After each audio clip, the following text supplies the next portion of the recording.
We're discussing the international community. Now, the European Union put the Israeli-Palestinian conflict at the top of its agenda during a meeting of its foreign ministers last week. EU Policy Chief Joseph Borrell has not been able to gather consensus on the issue, but he has been outspoken in his criticism of Israel potentially applying sovereignty to some areas of the West Bank. Our senior U.S. correspondent Mike Wagenheim talked today with Borrell's spokesman Peter Stano about some of those critical issues.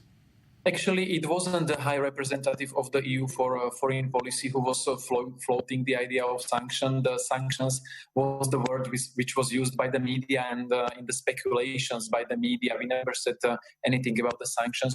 We only stated long-standing positions of the European Union on the Middle Eastern peace process and the individual aspects of this process. And that's it, that everything what is going to be done in terms of solving the issue between the Israelis and Palestinians has to be based on the respect for the international law, and that the unilateral actions should be refrained from.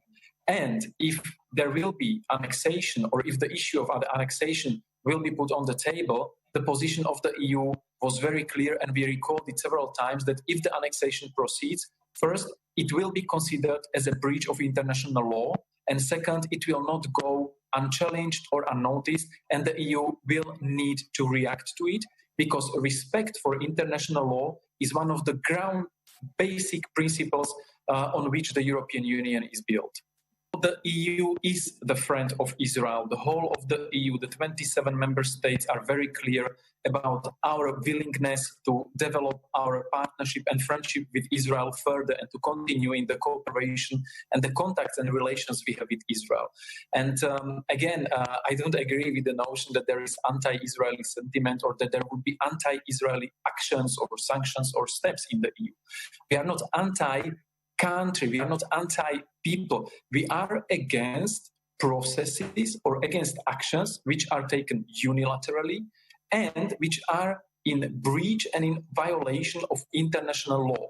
So this is what we are trying to convey to our partners, not only in Israel, but basically all around the world, that unilateral actions do not work. If you want to build stability, if you want to build peace, and if you want to live in peace side by side with your neighbors, you cannot do unilateral actions. You need to find consensus. You need to find negotiated solutions to whatever open issues you might have in your bilateral relations. So what we are trying to do now is to convey our point of view, to recall our long-standing positions when it comes to the Israeli-Palestinian issue. And what High Representative Borrell has been saying for quite some time is that we are using all the diplomatic means we had at our disposal, and we have at our disposal, to make clear how attached we are to our positions, and how attached we are to the respect of the international law, and how ready we are to help the partners in the Middle East to kickstart and restart the Middle Eastern peace process. And we are encouraging both Israelis and Palestinians to resume the talks, the negotiations, and we are ready to facilitate whatever we can in order to move forward, because only direct talks will bring results in terms of seeing a possible solution to this ongoing dispute, which should have been solved already a long time ago, because as a result of the fact that it's not solved, people are just suffering. You know, the region is unstable and people are living in this for decades already, and it's really time to try to find a way which is negotiated by both sides and in line with the international law. All along, we were saying and we were urging both sides to refrain from unilateral actions.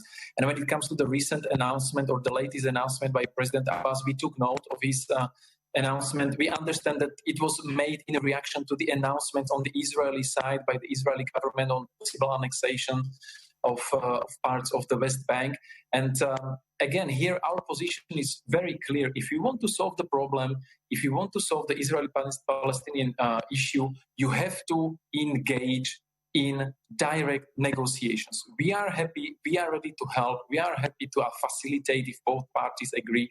And what is very, very necessary to find a sustainable and just peace, you really have to do and engage in negotiations based on a two-state solution, based on the internationally agreed parameters, including the Oslo framework, and upholding the international law. And really what we keep stressing to everyone is that unilateral actions by either side should be avoided.